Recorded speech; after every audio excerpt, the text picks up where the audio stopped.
Now here at Top Gear Philippines, we get to review different kinds of cars. We review sports cars, luxury sedans, nice SUVs and the like. But truth be told, we've been pretty curious about this little fella for quite some time now. It is the Jetour Ice Cream, and we're here to tell you what it's like to live with for the past week. Obviously, it's not going to be a fast vehicle.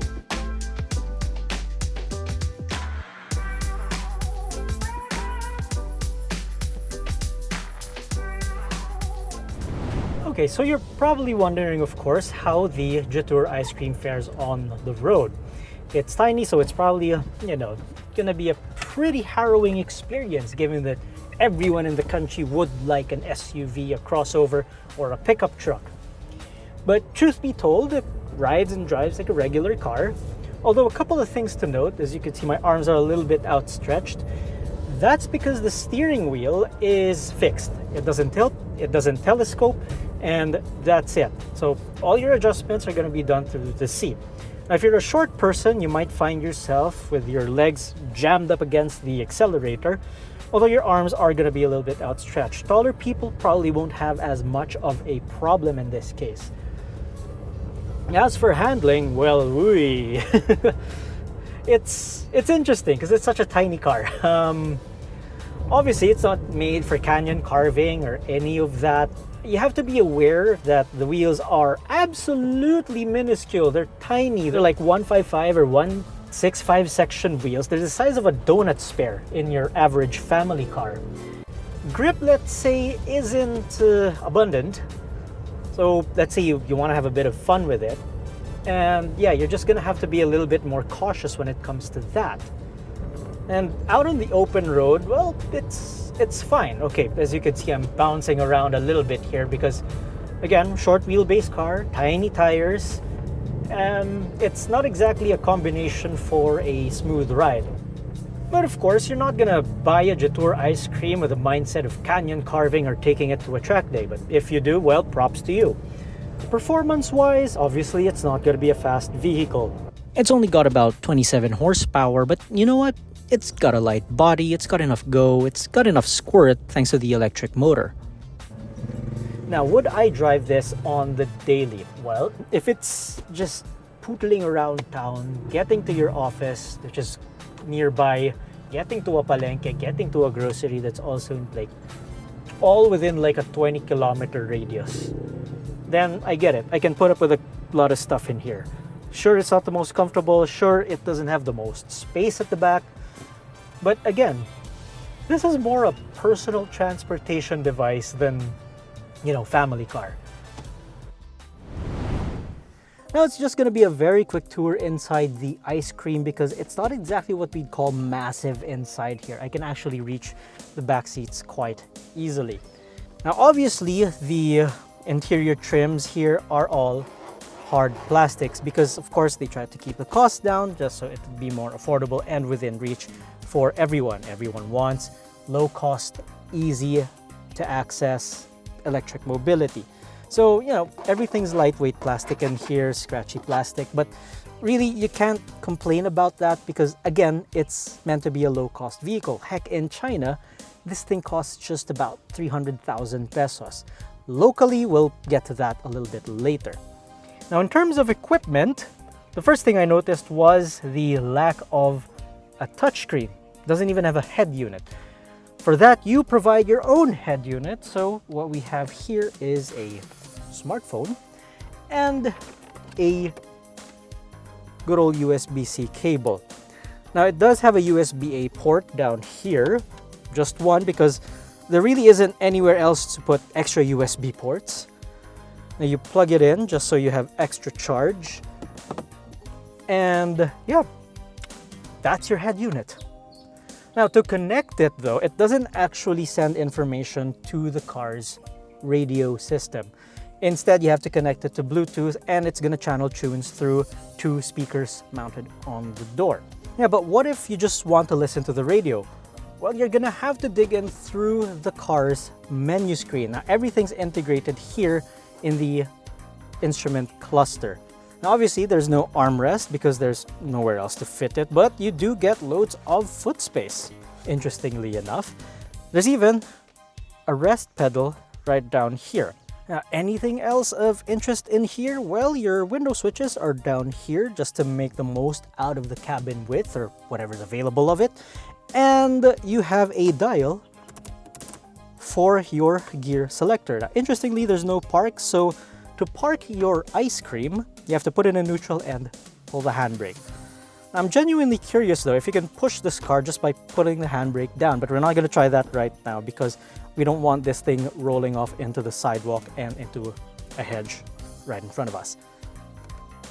Now, aesthetically, it is pleasing. It is a reflection of the exterior design. Pretty minimalist, simple, playful. I mean, it's got pink trims right here. Even got pink stitching down here as well. And you also have more pink here. Now, I'm genuinely curious if the color of the seats and the interior trim will also reflect that of the exterior. And speaking of minimalist transport, you don't get a glove box, but you do get a pair of cubby holes down here, one with a net. And also there is a little hook so you can hang light items if needed. So that's the front of the ice cream pretty much covered. What about the back seats? Because some people have been asking me, can it actually fit 4 people inside? Well, we're gonna find out. Now, due to the obvious size constraints, we're not gonna be able to shoot the interior, or at least the back seats, the normal way. So Charles is gonna have to find a different way to do that.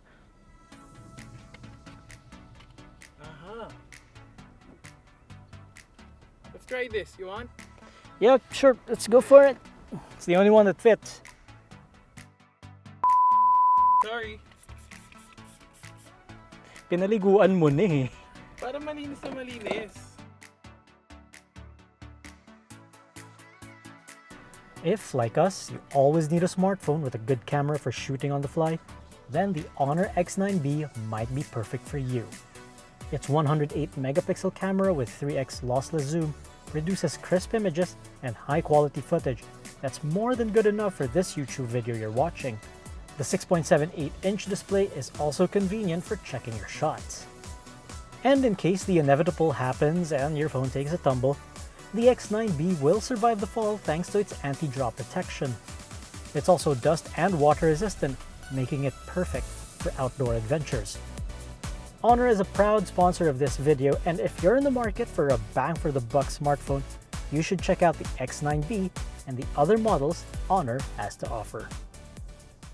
Okay, so technical difficulties aside, what is the interior or the back seats of the ice cream like? So from here at least, and I'm seated behind myself, my knees are kind of brushing against the backrest already. There is an okay amount of footroom down here. Of course, the footwells are narrow, but at least there is space to put your foot in underneath. There is a flat floor though, but we wouldn't recommend putting anyone here in the middle. But either way, this is designed as a 4-seater. Well, designed as a 4-seater. Other than that, well, there's not much to report here other than, well, the tight legroom, although you do get a fair amount of headroom back here. Now for the cargo space, well, for as long as you're not carrying people back here, it's okay, but with it flipped up like this, well, good luck trying to fit in an overnight bag. Now for the design, well, if one were to call it a box on wheels, they wouldn't be too far off the mark. A lot of the panels are flat and a lot of them are boxy. So you got these headlights that are square-ish, and so too are the fenders, the doors, and really just about everything about this car is boxy, and that's mainly for space efficiency inside. And speaking of the panels, they're actually made of plastic. Now, they're not made out of plastic that you'd get out of a store or that comes in your tin foil boxes or whatever, but you know, this is your energy absorbing plastic right here. Now the reason for that, okay, some might think, okay, it's for cost, but really it's for saving weight, because this thing weighs about 700 kilograms with the plastic panels. Underneath this lightweight skin is an actual structure, so don't worry about that one. Now the car measures less than 3 meters long. It actually fits in between the wheelbase of a Toyota Hilux with a few inches in between. In terms of styling, well, it's adorable, isn't it? And it definitely grabs attention. I was actually at a car wash a couple of days ago, and I've brought more expensive stuff there, sports cars there, and for the first time, the car wash attendants actually were more drawn to this than with the other cars I brought in the past. And I even had a customer asking me about this one. So yes, it does attract attention, it does turn heads, mainly because it's so tiny. And if you want to turn heads, I mean, this is sort of the car to do so. You don't need a supercar, and you don't need to spend like 30 million pesos on one if you want to attract attention. This is another way to do it. Get something really small and get something really adorable.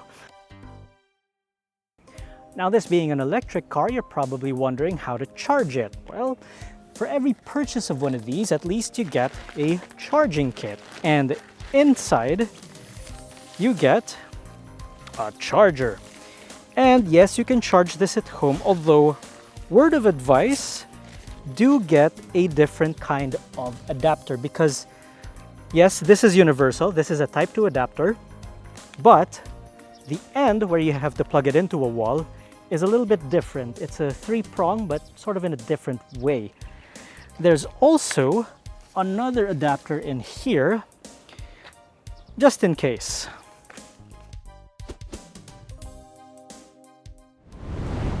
So the ice cream's been with me for a week, and over the course of that time, well, I've discovered a few things about it. In some cases, you're wondering why you need a bigger car, but at the same time, you're also going to feel its limitations. So that brings us neatly to its pros and cons.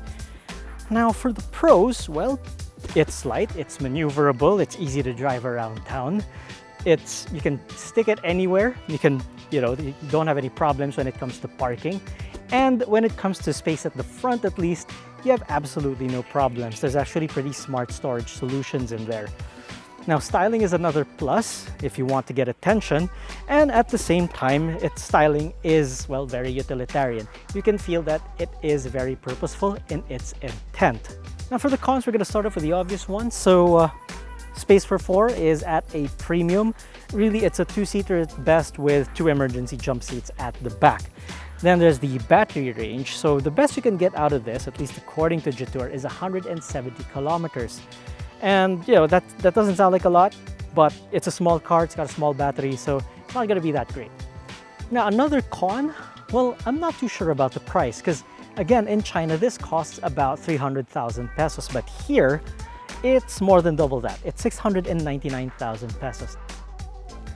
So, final thoughts then. As a transportation device, it's very easy to give this thing a 10 out of 10. It's literally a thing that will take you from point A to B without using any fuel, and it's got a reasonable amount of cargo space for as long as you're alone in it, or just have an extra passenger. Now, for simple errands and simple things, this would make total sense. But if we're going to look at the overall package, its ride, its handling, the overall practicality, lifestyle adjustments you have to make to have one of these and drive one of these every day, well, we're going to have to peg it down a little bit. So all in all, we think we're going to give it a 7 out of 10, but that's mainly because, again, of the practicality limitations.